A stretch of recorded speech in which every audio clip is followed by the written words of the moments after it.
Il y a tout le monde qui parle toujours de ses réussites dans l'entrepreneuriat et du coup, moi, j'ai envie de faire l'inverse. Dans cette vidéo, je vais vous donner les 3 plus gros échecs ou les 3 plus grosses erreurs que j'ai faites dans mon entreprise depuis que j'ai commencé.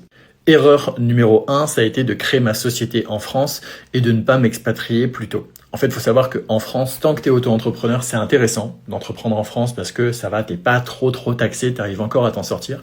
Mais dès que tu veux commencer à grossir, déduire les charges et que tu crées une société, là, tu vas te faire allumer par les taxes et les impôts. Tu vas avoir énormément d'administratifs, de la compta à faire pour fermer la société. C'est hyper compliqué aussi.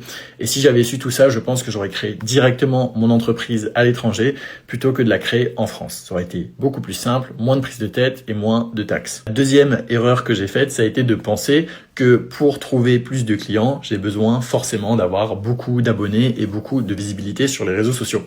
Et ça, c'est absolument faux. Et le problème, c'est qu'avec cette mentalité-là, j'ai été obligé des fois de faire des posts sur les réseaux sociaux où je dis parfois des trucs que je pense pas forcément juste pour faire du buzz et juste pour faire des likes en pensant que ça allait me rapporter des clients. Alors qu'en fait, aujourd'hui, je me rends bien compte que ce qui permet d'avoir plus de clients, c'est le bouche à oreille, c'est le réseau professionnel, c'est les contacts et les relations fortes que tu vas avoir avec tes clients et pas forcément le nombre d'abonnés que tu as sur tes réseaux. Enfin, troisième erreur que j'ai faite, ça a été de continuer mes études trop longtemps. Aujourd'hui, je regrette pas d'être allé au bout de mes études, d'avoir validé mon master, etc.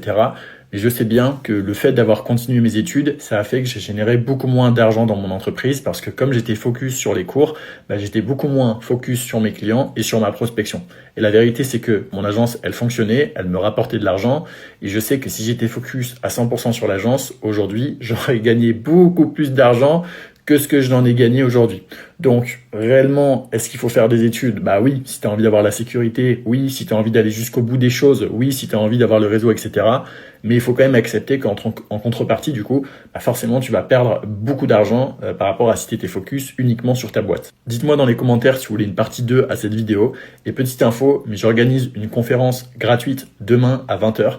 Si vous voulez vous inscrire, vous avez juste à cliquer sur le lien dans ma bio. C'est une conf dans laquelle je vous ai expliqué comment vous lancer en tant que web stratège pour en faire votre métier et en vivre. Donc, si tu n'as pas d'activité entrepreneuriale ou que tu veux te lancer dans l'entrepreneuriat, ça peut potentiellement t'intéresser.